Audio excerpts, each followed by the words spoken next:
Hi friends, welcome back to study classes. So my dear friends, आज आपके साथ discuss करने वाले हैं इंटरनेशनल बिजनेस के सवाल जो कि पूछे गए हैं हमारे आरपीएससी असिस्टेंट प्रोफेसर एग्जामिनेशन के अंदर। ये डिस्कशन आपका यूजीसी नेट कॉमर्स और मैनेजमेंट दोनों के लिए भी इंपॉर्टेंट रहने वाला है। आइए फटाफट से इस सेशन को स्टार्ट करते हैं।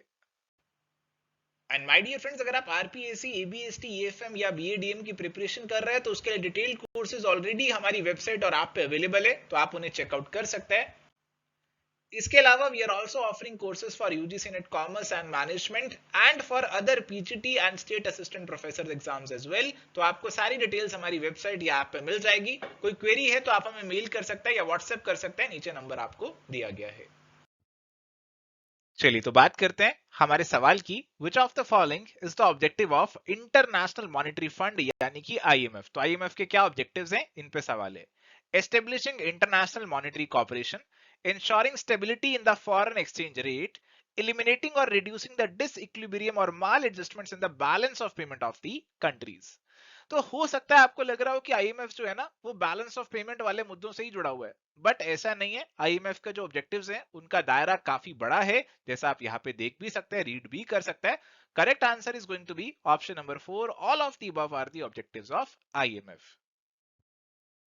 चलिए तो यहाँ पे सवाल है, dash are the two multilateral organisations created at the Bretton Woods conference in 1944। तो 1944 की जो कॉन्फ्रेंस हुई थी उसमें जो ब्रेटन वुड्स ट्विन्स जिनका जन्म हुआ था वो है हमारे पास आईएमएफ और वर्ल्ड बैंक, जिसे आईबीआरडी के नाम से भी जाना जाता है। और इसीलिए करेक्ट आंसर हमारे पास बन जाएगा जी ऑप्शन नंबर 1 का। बहुत ही आसान, बहुत ही इजी सवाल है, कई कॉम्पिटिटिव एग्जाम में आ चुका है और यहाँ पे भी पूछ लिया। चलो अगला सवाल है, विच ऑफ द फॉलोइंग में issue ADR, American depository receipts, कौन इशू करेगा। तो अमेरिकन डिपॉजिटरी रिसीट्स जो है, यहाँ पे जो अमेरिका के बैंक्स होंगे वो दूसरी कंट्री के जो शेयर्स है उनके बदले इन रिसीट्स को इशू यहाँ पे कर देंगे। तो जो यूएसए के बैंक्स है वो यहाँ पे इनको इशू करने वाले हैं। तो करेक्ट आंसर प्यारे दोस्तों यहाँ पे बैंक्स ऑफ द यूएस बन जाएगा। तो एडीआर एक ऐसा माध्यम है जिसमें यूएस में बैठा हुआ जो इन्वेस्टर है वो बाहर की कंट्री के जो शेयर है उनको परचेज कर सकता है। जो बाहर की कंट्री की कंपनी है, जैसे लेट सपोज इंडिया की कंपनी है इन्फोसिस, वो क्या करेगी, यूएसए में अपने शेयर इशू करना चाहती है तो डायरेक्टली वहां के एक्सचेंज पे नहीं कर पाएगी। वो क्या करेगी, यूएसए में अपने एडीआर इशू कर देगी। जो उसके शेयर है उसके लिए बीच में किसी यूएसके के बैंक को इन्वॉल्व कर लेगी, ये शेयर अपने उस बैंक को दे देगी और ये जो बैंक है उन शेयर्स के बदले एडीआर इशू यहाँ पे कर देगा, जो कि यूएस का जो इन्वेस्टर है उसे परचेज कर सकता है। तो बैंक ऑफ यूएस इसे इशू करेगा। तो करेक्ट आंसर ऑप्शन 4 यहाँ पे हो जाएगा। चलिए अगला सवाल है, Exim bank was established in which year. तो ध्यान ये रखना है कि एक्सिम बैंक का जो एक्ट था वो तो 1981 में आ गया था, बट ये जो बैंक है वो फाइनली एस्टेब्लिश हुआ 1982 में। तो ये आपका बहुत ही ट्रिकी सा सवाल है, बट इसका करेक्ट आंसर ऑप्शन नंबर 3 1982 है। चलो अगला सवाल है, WTO officially commenced under which of the following agreement. तो WTO की जो ऑफिशियली शुरुआत हुई थी, आप सभी जानते हैं 1995 से इसकी शुरुआत हुई थी और इसके पीछे हमारा जो था वो था माराकेश एग्रीमेंट। तो माराकेश मोरक्को के अंदर एक जगह है और वहां पे एक एग्रीमेंट हुआ था जो कि 1994 में कंक्लूड हुआ था, और इसी एग्रीमेंट के बेसिस पे हमारा जो WTO है उसने फाइनली अपना काम करना शुरू कर दिया था 1 जनवरी 1995 से। तो correct answer is going to be option number 3। चलिए तो प्यारे दोस्तों सवाल है, dash is a type of foreign direct investment in which a company make lease और purchase of a pre existing facility in host country. तो अभी यहाँ पे आपसे पूछ रहे हैं कि यहाँ पे आपकी कौन सी फॉरेन डायरेक्ट इन्वेस्टमेंट ऐसी है जिसमें आप होस्ट कंट्री में जाते हैं और वहां पे कोई फैसिलिटी को लीज कर लेते हैं या एग्जिस्टिंग फैसिलिटी को खरीद लेते हैं। देखो एफडीआई कर रहे हैं, आप मोटा पैसा लगा रहे हैं दूसरी कंट्री के अंदर। तो दो तरीके हैं, मोटा पैसा लगा रहे हो वहां पे जो फैक्ट्री है उसे स्क्रैच से बनाओ, फैक्ट्री की कंस्ट्रक्शन वगैरह करो, या फिर जो बनी बनाई फैक्ट्री है उसे ही आप परचेज कर लो, प्री एग्जिस्टिंग फैसिलिटी को ही परचेज कर लो।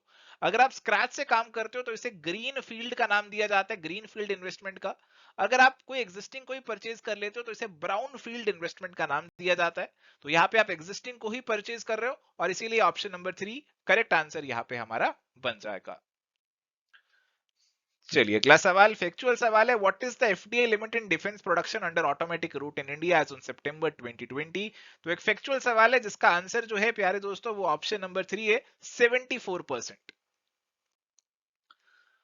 अगला सवाल, विच of the following should not be included in the current account of the balance of the payment. तो करंट अकाउंट और capital account balance of payment के दो अकाउंट रहते हैं, और करंट अकाउंट के अंदर आपकी विजिबल ट्रेडिंग भी आती है, इनविजिबल ट्रेडिंग भी आती है, आपके जो सर्विसेज हैं वो आ जाते हैं।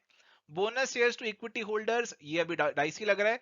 Unilateral transfers to relative outside country, तो ये भी इसके अंदर आ जाते हैं। तो 1, 2 और 4 तो इसके अंदर आते हैं, तो ऑप्शन नंबर 3 जो है वो हमारा करेक्ट आंसर यहाँ पे बन जाएगा।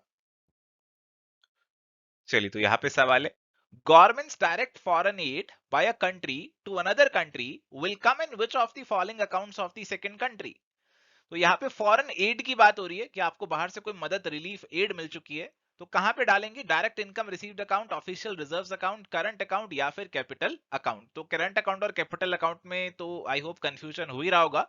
तो जनरली ऐसे जो हमारे यूनिलेटरल ट्रांसफर्स होते हैं ना, जिसके बदले हम कुछ देते नहीं है, फ्री फंड के पैसे आ गए, तो ऐसे आप ना करंट अकाउंट में इंक्लूड कर लेते हैं अंडर यूनिलेटरल ट्रांसफर्स, और इसीलिए इन्होंने जो आंसर दिया that is option number 4, current account. चलिए, तो अगला सवाल है, non debt creating capital inflow comes under the category of. तो प्यारे दोस्तों, हमारे जो बैलेंस ऑफ पेमेंट है उससे जुड़ा हुआ सवाल है कि अगर आपको कोई कैपिटल इनफ्लो हो रहा है जो कि नॉन डेट क्रिएटिंग है, तो आपके जो कैपिटल इनफ्लो हो सकता है वो दो टाइप के हो सकते हैं। एक तो हो सकता है जो कि डेट क्रिएट कर रहे हो, तो बाहर से आपने लोन लिया तो डेट क्रिएटिंग कैपिटल इनफ्लो है। और अगर बाहर से आपकी फॉरेन इन्वेस्टमेंट आई, तो वो आपका जो एफडीआई की फॉर्म में, इक्विटी की फॉर्म में इन्वेस्टमेंट आपके पास आ रही है, वो आपकी non debt creating capital inflow हो जाएगी। आएंगी तो दोनों कैपिटल अकाउंट के अंदर ही। तो करेक्ट आंसर ऑप्शन नंबर 2 यहाँ पे हमारा हो जाएगा। चलो, अगला सवाल, which one of the following is correct with respect to central bank and fixed exchange rate? RBI intervention in the fixed foreign exchange market is not permitted. RBI intervention in the fixed foreign exchange market is not necessary as the exchange rates do not change. RBI's intervention in the foreign exchange market is often necessary, या फिर all of the above। तो दो तरीके के exchange rate के system है, एक आपका फिक्स्ड है और एक आपका फ्लोटिंग है। देखो, जो आपका फ्लोटिंग एक्सचेंज रेट सिस्टम है उसमें तो एक्सचेंज रेट आपके डिमांड और सप्लाई के बेसिस पे चलते हैं। आरबीआई बीच बीच में इंटरवेंशन यहाँ पे कर लेता है, थोड़ी बहुत इंटरवेंशन कर लेता है। इसके बाद है जी फिक्स्ड एक्सचेंज रेट। इसमें तो फिक्स कर दिया, $1 इज इक्वल टू ₹75, ये फिक्स कर दिया आरबीआई ने, इसी को फॉलो करना पड़ेगा। अभी इसके अंदर आरबीआई को इंटरवेंशन की जरूरत पड़ेगी या नहीं पड़ेगी, ये आपको बताना है। देखो, आरबीआई ने अगर फिक्स भी कर दिया तो भी आरबीआई को इंटरवेंशन तो करनी पड़ेगी, ताकि ये वाला एक्सचेंज रेट हमारा मेंटेन रहे। कहीं ऐसा ना हो कि डॉलर की डिमांड बहुत ज्यादा हो जाए या रुपये की डिमांड बहुत ज्यादा हो जाए और ये वाला एक्सचेंज रेट मेंटेन करना मुश्किल हो जाए, हमारा ओवरऑल फेलियर ना हो जाए फिक्स एक्सचेंज रेट के चक्कर में, जैसे पहले बहुत हमें देखने को मिले हैं फेलियर। तो इसीलिए आरबीआई को तो इंटरवीन करना ही पड़ेगा अगर वो फिक्स एक्सचेंज रेट सिस्टम भी रखता है। तो करेक्ट आंसर यहाँ पे हमारे पास जो है ना वो ऑप्शन नंबर 3 का ही बनेगा, इस चीज को आप ध्यान रखिएगा। चलो, अगला सवाल है, which of the following is the external process of managing forex risk. तो फॉरेक्स रिस्क को मैनेज करना है, एक्सटर्नल तरीका कौन सा है? तो एक तो इंटरनल तरीके होते हैं जिसमें आप अंदर ही अंदर कुछ कर लेते हैं, और इसके अंदर आपका लीडिंग, लेगिंग, नेटिंग, ये सब चीजें आ जाती हैं। एक्सटर्नल तरीका हो जाएगा कि आपने बाहर कोई बोरोइंग कर ली, बाहर से कोई हेजिंग कर ली, बाहर में कोई फॉरवर्ड फ्यूचर कॉन्ट्रैक्ट कर लिया, तो ये सब एक्सटर्नल तरीके हो जाएंगे। तो फॉरेन करेंसी बोरोइंग यहाँ पे आंसर बनेगा, option number 4 is going to be the correct answer. तो इंटरनल और एक्सटर्नल हेजिंग टेक्निक्स आपको यहाँ पे दे दी है लिस्ट, तो आप इनको एक बार रीड आउट कर सकते हैं। चलो जी, अगला सवाल है, इन foreign exchange market prices of foreign currencies have spill over effects on trade between the two nation. तो अब हमारा इंडिया और यूएसए का ट्रेड कितना होगा, ये डॉलर और यूएसए के एक्सचेंज रेट पे तो जरूर डिटरमाइन डिपेंडेंट रहेगा ही रहेगा। तो स्पिल ओवर इफेक्ट तो होना चाहिए, तो 1 करेक्ट होना चाहिए। Often in foreign exchange market monetary authorities aim at stabilising the exchange rate. तो मॉनेटरी अथॉरिटीज जैसे कि आरबीआई है वो तो चाहता है स्टेबिलिटी बनी रहे। Supply side quantity of the foreign exchange market is virtually unlimited. तो ये कह रहे डॉलर की सप्लाई अनलिमिटेड है। अरे ऐसे कैसे हो गया, डॉलर की सप्लाई अनलिमिटेड थोड़ी है, वो तो लिमिटेड है। डिमांड अनलिमिटेड हो सकती है किसी भी चीज की, बट सप्लाई तो उसकी लिमिटेड ही होने वाली है। तो डिमांड और सप्लाई का मैच होता है और उसी से फॉरेन एक्सचेंज का दाम डिसाइड हो जाता है। तो 1 और 2 स्टेटमेंट सही है, 2 3 तो नहीं सही है। करेक्ट आंसर ऑप्शन 2 यहाँ पे बनेगा। चलिए, अगला सवाल है, which of the following is a type of FDI. FDI के टाइप कौन से हैं ये आपको बताना है। हॉरिजॉन्टल, वर्टिकल, कॉन्ग्लोमरेट या फिर ऑल ऑफ द अबव? तो प्यारे दोस्तों, आपकी एफडीआई ये तीनों तरीके की हो सकती है। हॉरिजॉन्टल भी हो सकती है, वर्टिकल भी हो सकती है और अनरिलेटेड बिजनेस में भी हो सकती है। और करेक्ट आंसर यहाँ पे option number 4 all of the above यहाँ पे बन जाएगा। चलिए, तो यहाँ पे सवाल है, a country had a balance of trade deficit in a year. तो बैलेंस ऑफ ट्रेड का डेफिसिट है, यानी कि यहाँ पे आपके जो एक्सपोर्ट्स हैं वो कम है इंपोर्ट से, यानी कि इंपोर्ट आपके ज्यादा है, एक्सपोर्ट्स आपके कम है, तभी बैलेंस ऑफ ट्रेड आपका डेफिसिट में चला गया। बाकी balance for wages, investment income and current transfers were zero, यानी कि करंट अकाउंट की जो बाकी चीजें हैं वो जीरो है। तो ओवरऑल करंट अकाउंट आपका कैसा हो जाएगा यहाँ पे जी? ओवरऑल करंट अकाउंट आपका डेफिसिट घाटे में चलेगा। विच of the following statements is true? और आपको यहाँ पे कुछ स्टेटमेंट्स जो है वो दे दी हैं। It may be possible that investments must have exceeded saving. अभी देखो जी, यहाँ पे अगर हमारे इंपोर्ट्स ज्यादा हैं, तो अगर हमने इंपोर्ट्स ज्यादा किए हैं तो मैं कह सकता हूं कि हमने खर्चे जो हैं खुलकर किए हैं, हमने काफी एक्सपेंसेस किए हैं। तो अगर हमने खर्चे खुलकर किए हैं, आप अपनी जिंदगी से भी इसे जोड़ के देखिए, अगर आप खर्चे खुलकर करते हैं तो आपकी सेविंग्स बढ़ती हैं कि घटती हैं? आपकी सेविंग्स प्यारे दोस्तों जरूर यहाँ पे घट जाती हैं। तो सेविंग्स यहाँ पे आपकी घट जाती हैं अगर आप खर्चे खुल के कर रहे हैं। और इस केस में अगर हम देखें कि अगर हमारा करंट अकाउंट डेफिसिट में चल रहा है, ओवरऑल जो हमारा बैलेंस ऑफ पेमेंट अकाउंट है उसे तो बैलेंस होना ही होना है। तो उस केस में बाहर से मे बी कुछ इन्वेस्टमेंट आएगी ताकि ओवरऑल बैलेंस हमारा जो है, overall balance of payment account जो है वो हमारा बैलेंस हो जाए। तो यहाँ पे हमारी सेविंग जो है वो यहाँ पे बहुत कम है और बाहर से इन्वेस्टमेंट होगी या कुछ और तरीके से हमारा जो बैलेंस ऑफ पेमेंट है वो यहाँ पे बैलेंस होने वाला है। तो इट मे बी पॉसिबल, हाँ पॉसिबल है कि इन्वेस्टमेंट सेविंग से ज्यादा हो सकती है। इट मे बी पॉसिबल कि borrowing from abroad must have been equal to the trade deficit. तो यहाँ पे डेफिसिट है तो इस डेफिसिट को पूरा करने के लिए हो सकता है हमने बाहर से बोरिंग करी हो। It may be possible that there must have been a surplus on the capital and the financing account. तो भैया जो दूसरा आपका कैपिटल अकाउंट है उसमें तो सरप्लस होना ही पड़ेगा, तभी तो overall balance of payment account आपका बैलेंस होगा। तो इसीलिए करेक्ट आंसर यहाँ पे बनेगा जी ऑप्शन नंबर 4 का, which is all of the above. चलिए, तो प्यारे दोस्तों हमारे पास अगला सवाल है, basic methods of risk management include risk avoidance, risk transfer, risk sharing या फिर ऑल ऑफ दी अबव। तो ये सभी मेथड्स हैं रिस्क मैनेज करने के। तो अगर आप रिस्क को मैनेज करना चाहते हैं, बिल्कुल रिस्क को अवॉइड कर लो। आपको रिस्क है कि रोड पे निकलोगे तो आपको कोई गाड़ी वाला ठोक जाएगा, तो आप रिस्क को अवॉइड करने के लिए रोड पे निकलते ही नहीं हो, बाहर ही नहीं निकलते। रिस्क को ट्रांसफर कर देते हो, आप अपनी इंश्योरेंस वगैरह करा लेते हो, रिस्क को शेयर कर लेते हो। तो अलग अलग तरीके हैं आपके पास रिस्क को मैनेज करने के। तो correct answer is going to be option number 4 all of the above. चलिए, तो यहाँ पे सवाल है, which of the following is not the benefit of convertibility of Indian rupee? तो पहले तो ना आपको कन्वर्टेबिलिटी का मतलब क्लियर होना चाहिए। तो कन्वर्टेबिलिटी का मतलब है कि आप आसानी से रुपी को डॉलर में कन्वर्ट कर सकते हैं। तो आपको यहाँ पे अगर रुपए के बदले डॉलर चाहिए, डॉलर के बदले रुपए चाहिए, तो कोई दिक्कत नहीं है, आपको वो आसानी से मिल जाएंगे, कोई रोक टोक कोई रिस्ट्रिक्शन यहाँ पे नहीं रहेगी। इंडिया में अभी पार्शियल कन्वर्टेबिलिटी है, करंट अकाउंट में पूरी तरह, कैपिटल अकाउंट में अभी आधी है। तो अभी पूछ रहे कि करंट अभी जो कन्वर्टेबिलिटी है उसका क्या बेनिफिट यहाँ पे नहीं हो सकता। तो अभी जनरल सेंस में ये सवाल पूछ रहे हैं तो अभी बहुत स्पेसिफिक नहीं होना, जनरल कन्वर्टेबिलिटी को दिमाग में लेकर चलो कि हाँ ऐसे कन्वर्टेबिलिटी हो जाएगा तो क्या बेनिफिट होंगे और इनमें से कौन सा पॉइंट बेनिफिट में नहीं आना चाहिए। अभी सबसे पहला वाला पॉइंट दे रहा है कि इंकरेजमेंट टू एक्सपोर्ट्स, दूसरा दे रहा है डिस्करेजमेंट टू इंपोर्ट्स, तीसरा दे रहा है incentive to send remittances from abroad, discouragement to import substitution. अगर कन्वर्टेबिलिटी पूरी है कि कोई दिक्कत वाली बात नहीं है, अगर किसी ने बाहर से डॉलर भेजने हैं इंडिया में और वो इंडिया वाला बंदा आसानी से उसे रुपए में कन्वर्ट करा लेगा, तो बाहर वाला बंदा रेमिटेंस भेजने से हिचकेगा नहीं, वो खुल के रेमिटेंस भेजेगा। और साथ ही पहले 2 नंबर में भेजते थे रेमिटेंसेस, जैसे हवाला वगैरह करते थे, ऐसे कुछ गलत तरीकों को अपनाया जाता था। तो अभी वो तरीके भी यहाँ पे खत्म होने लगेंगे और आपके जो रेमिटेंसेस है वो बिल्कुल ऑफिशियल चैनल से आने शुरू हो जाएंगे, तो एक इंसेंटिव तो जरूर मिलेगा। 3 वाला पॉइंट तो बेनिफिट में आना चाहिए। अब पहला पॉइंट है इंकरेजमेंट टू एक्सपोर्ट्स। तो एक्सपोर्ट्स बताइए आप इंकरेज होंगे कि नहीं होंगे? एक्सपोर्टर को यहाँ पे इंसेंटिव होगा कि नहीं होगा कि खुल के सामान बेचो, मेरे को पूरे पैसे आसानी से मिल जाएंगे, कोई रोक टोक कोई रिस्ट्रिक्शन नहीं है। तो हाँ जी, एक्सपोर्टर्स को भी यहाँ पे पूरी खुशी यहाँ पे होने वाली है। अभी आते हैं जी इंपोर्ट्स को लेकर पॉइंट। अब इसको लेकर ना थोड़ा सा मैं स्टडी कर रहा था, वो व्यू पॉइंट आपके साथ भी शेयर करता हूँ, यहाँ पे लिख भी दिया है। तो यहाँ पे बोला गया कि जनरली जो आपका मार्केट डिटरमाइंड एक्सचेंज रेट होता है ना, जो फ्री वाला एक्सचेंज रेट होता है, वो ज्यादा होता है। It is higher than the officially fixed exchange rate. यानी कि अगर कन्वर्टेबिलिटी ना होती तो आपका जो एक्सचेंज रेट होता वो हायर साइड पे होता। कन्वर्टेबिलिटी होने के कारण आपका जो एक्सचेंज रेट है वो थोड़ा सा यहाँ पे फ्री हो चुका है। हाँ, वो थोड़ा सा यहाँ पे, सॉरी, यहाँ पे बोला गया कि यहाँ पे अगर फ्री या मार्केट डिटरमाइंड एक्सचेंज रेट होता है वो थोड़ा सा हायर होता है। थोड़ा सा एग्जांपल लेके समझने की कोशिश करते हैं। तो $1, लेट सपोज, अगर हमारी सरकार एक्सचेंज रेट फिक्स करती $1 ₹75 का था, बट अगर हमारी मार्केट फोर्सेस डिटरमाइन कर रही है एक्सचेंज रेट को, तो ये $1 ₹80 का हो जाएगा।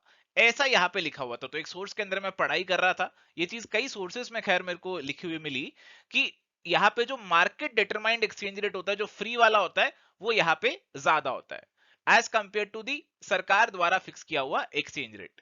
तो सरकार वाला ये है, ये सरकार वाला, गवर्नमेंट वाला, और ये मार्केट वाला। अभी देखो, अगर आप सरकार वाले एक्सचेंज रेट को देखोगे तो ये आपका यहाँ पे इंपोर्ट्स को बढ़ावा दे रहा है। इसके मुताबिक अगर आपको बाहर से मंगा इंपोर्ट्स करना है, लेट सपोज आपको $100 का इंपोर्ट करना है, तो सरकार के अकॉर्डिंग, सरकार वाले रेट के अकॉर्डिंग आपको उसके 7500 देने पड़ेंगे। बट मार्केट वाले रेट के अकॉर्डिंग आपको उसके 8000 देने पड़ेंगे। तो मार्केट वाला रेट जो है ना, वो इंपोर्ट्स को यहाँ पे डिस्करेज कर रहा है। तो मार्केट वाला रेट बेहतर है क्योंकि वो इंपोर्ट्स को डिस्करेज कर देगा। तो सेकंड वाला पॉइंट भी इन्होंने यहाँ पे सही माना है। और फोर्थ वाला पॉइंट है डिस्करेजमेंट टू इंपोर्ट सब्स्टिट्यूशन। तो इंपोर्ट्स अगर महंगे हो जाएंगे तो हम इंपोर्ट सब्स्टिट्यूशन की तरफ बढ़ेंगे। इंपोर्ट सब्स्टिट्यूशन का मतलब है कि हम बाहर से सामान इंपोर्ट करने की बजाय अपना यहाँ पे लोकल सामान बनाएंगे और उसे खरीदेंगे, उसे कंज्यूम करेंगे।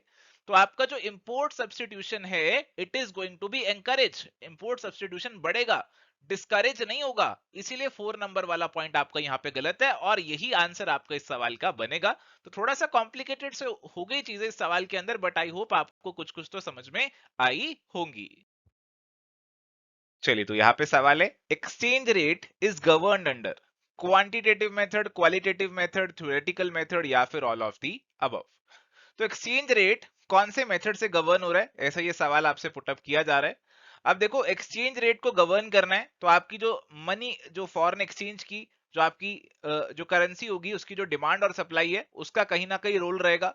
तो कहीं ना कहीं मुझे ये क्वांटिटेटिव मेथड लग रहा है, क्वालिटेटिव मेथड और थ्योरेटिकल नहीं लग रहा है। और इन्होंने आंसर भी ऑप्शन नंबर 1 का ही दिया है, क्वांटिटेटिव मेथड इसका आंसर दिया हुआ है। तो मे बी बिकॉज की क्वांटिटी कितना है डिमांड और सप्लाई का, उसके बेसिस पे इन्होंने सवाल यहाँ पे पुटअप किया हो, बट इतनी ज्यादा क्लैरिटी इस सवाल में मेरे को नहीं लगी। चलिए, तो यहाँ पे सवाल है, in an emergent situation who may determine the exchange rate in India. तो अगर कुछ इमरजेंसी सिचुएशन आ गई है तो इंडिया में एक्सचेंज रेट को कौन डिटरमाइन करेगा, आईएमएफ, आईबीआरडी, आरबीआई, या फिर नन ऑफ द अबव। तो आई थिंक इसका तो आंसर क्लियरली आप ऑप्शन नंबर 3 आरबीआई लगा सकते हैं, क्योंकि इंडिया का एक्सचेंज रेट डिटरमाइन करना है तो उस केस में आरबीआई का ही मोस्ट इंपॉर्टेंट रोल यहाँ पे रहेगा। चलिए, तो यहाँ पे सवाल है, WTO works in cooperation with which of the following, with formal agreements और विदाउट फॉर्मल एग्रीमेंट्स। तो इनमें से किसके साथ WTO काम करता है, चाहे कोई फॉर्मल एग्रीमेंट हुआ हो या फिर ना हुआ हो। World bank, IMF, WHO, option 1 and 2, या फिर नन ऑफ दी अबव। अब इसमें आपको ये तो पता है कि वर्ल्ड बैंक और IMF के साथ तो करता ही करता है। WHO को लेकर कंफ्यूजन है। अब देखो, इन्होंने सवाल में ना काफी वाइड स्कोप छोड़ दिया। इन्होंने कहा विद और विदाउट फॉर्मल एग्रीमेंट। तो फॉर्मल एग्रीमेंट नहीं भी है फिर भी वो कॉपरेट करता है। कॉपरेट किसके साथ करेगा, फिर तो सबके साथ ही कॉपरेट करके चलेगा, वो WHO के साथ भी कॉपरेट कर लेगा। कोविड के दौरान भी इन्होंने कॉपरेशन वगैरह कुछ किया था। तो अब इस हिसाब से आपका जो आंसर है उसका स्कोप काफी वाइड हो सकता है। अगर मैं स्ट्रिक्ट सेंस में बात करूं तो ऑप्शन 1 आंसर होना चाहिए, बट इन्होंने जो आंसर दिया है दैट इज ऑप्शन नंबर 3, कि option 1 and 2 both are correct. तो अभी इसी आंसर को अपने को एक्सेप्ट करना पड़ेगा। अगला सवाल है, Exim bank is concerned with which of the following, India's import trade only, foreign trade, India's export trade only, या फिर इंडियाज डोमेस्टिक ट्रेड। तो एक्सिम बैंक है तो एक्सपोर्ट इंपोर्ट बैंक है, तो एक्सपोर्ट इंपोर्ट दोनों आ जाएंगे, फॉरेन ट्रेड, एक्सपोर्ट इंपोर्ट दोनों कवर हो जाएंगे। Correct answer is going to be option number 2। चलिए, अगला सवाल है, balance of trade is related to. तो बैलेंस ऑफ ट्रेड और बैलेंस ऑफ पेमेंट ये दोनों अलग अलग होते हैं। इनको आपको अलग अलग जो डिफरेंसेस है इनके वो आपको मालूम होना चाहिए। जो बैलेंस ऑफ ट्रेड है वो केवल आपका गुड्स का जो एक्सपोर्ट इंपोर्ट है उससे जुड़ा हुआ है। बैलेंस ऑफ पेमेंट में गुड्स के अलावा बहुत सारी चीजें आती है, करंट अकाउंट की भी और आपके कैपिटल अकाउंट की भी। ओके, तो एक्सपोर्ट इंपोर्ट से जुड़ा हुआ बैलेंस ऑफ ट्रेड, तो करेक्ट आंसर यहाँ पे ऑप्शन नंबर 3 हो जाएगा। अगला सवाल है, IDA IFC institutes are related with which of the following pioneering organisations? Option है यूएनओ, डब्ल्यूटीओ, आईएमएफ या फिर आईबीआरडी। देखो आईबीआरडी दूसरा नाम है वर्ल्ड बैंक का। जो वर्ल्ड बैंक का ग्रुप है ना, वर्ल्ड बैंक ग्रुप, इसमें 5 इंस्टीट्यूशंस आते हैं आपके। एक आईबीआरडी आता है, एक आपका आईडीए आता है, एक आपका आईएफसी आता है, एक आपका यहाँ पे आईसीएसआईडी आता है, एक आपका आता है मीगा, MIGA। ये सारे इंस्टीट्यूशंस इसके अंदर आते हैं। तो आईडीए और आईएफसी दोनों इसका ही पार्ट बने हैं। तो correct answer is going to be option number 4, IBRD या फिर वर्ल्ड बैंक ग्रुप। चलिए अगला सवाल है, GDR are often listed at which of the following stock exchange? GDR आपके ग्लोबल डिपॉजिटरी रिसीट हो गए, तो दूसरी कंट्री में जाके शेयर्स इशू कर रहे हैं, तो डिपॉजिटरी रिसीट्स इशू करने पड़ेंगे। तो जीडीआर और ईडीआर ये नॉर्मली दो देखने को मिलते हैं। अमेरिका के अंदर ईडीआर इशू होता है और बाकी कंट्रीज के अंदर जीडीआर इशू हो जाते हैं।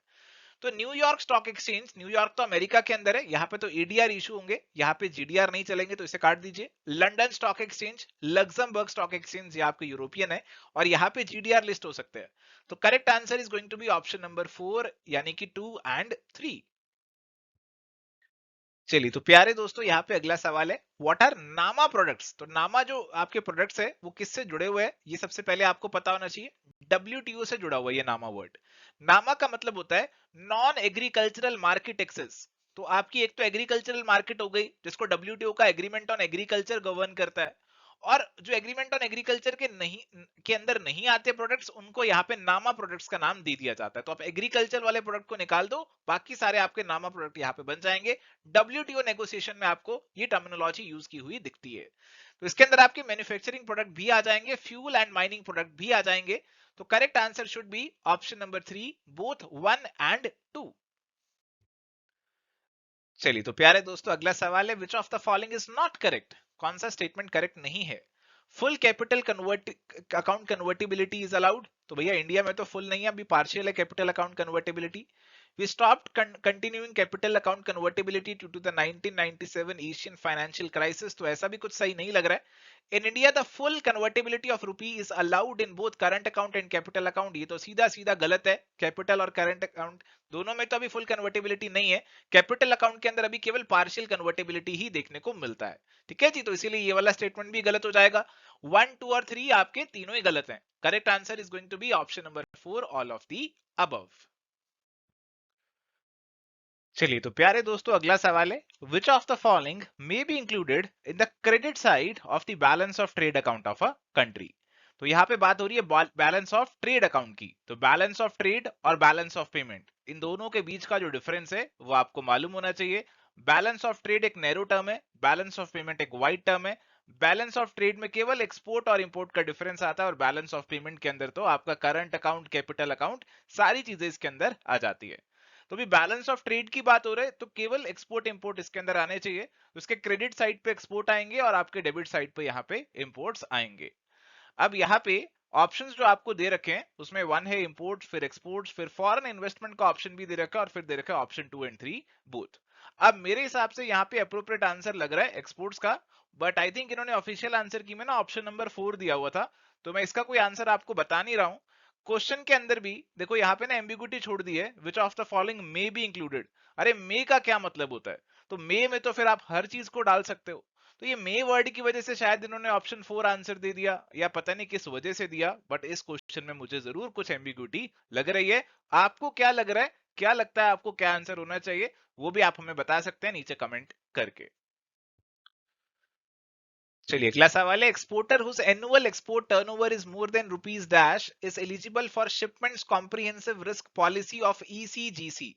तो ईसीजीसी हमारे पास एक्सपोर्ट क्रेडिट गारंटी कॉर्पोरेशन है, और यहाँ पे इसकी एक पॉलिसी है जो कि शिपमेंट कॉम्प्रिहेंसिव रिस्क पॉलिसी है, और इस पॉलिसी के लिए आपको अगर एलिजिबल होना है तो आपका टर्नओवर कम से कम 500 लाख का होना चाहिए। और इसीलिए करेक्ट आंसर जो इस सवाल का बनने वाला है that is going to be option number 1। ये एक फैक्चुअल सवाल है, ऐसे सवाल हो सकता है एग्जाम में पूछ लें।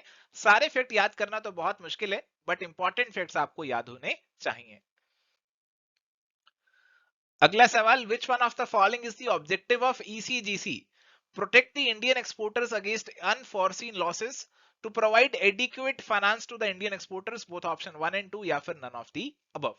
तो ईसीजीसी हमारे पास जो है ना एक्सपोर्ट क्रेडिट गारंटी कॉर्पोरेशन है। तो अगर हमारे जो एक्सपोर्टर है उन्होंने कोई क्रेडिट वगैरह पे सामान बेचा हुआ है, उससे अगर उनको कोई लॉस वगैरह हो जाता है तो उससे प्रोटेक्ट करेगा ईसीजीसी उनको, ये उसका मेन ऑब्जेक्टिव है। तो correct answer is going to be option number 1। तो ऑप्शन नंबर 1 आपका आंसर यहाँ पे बनेगा। So thank you my dear friends, ये था जी आज का हमारा डिस्कशन आरपीएससी के सवालों के ऊपर। अगर आपको सेशन पसंद आया तो प्लीज इस वीडियो को ज्यादा से ज्यादा शेयर करें और अपना प्यार भी दिखाएं। आज के लिए सेशन में इतना ही, मिलेंगे नेक्स्ट सेशन में। Till then good bye, take care, all the best.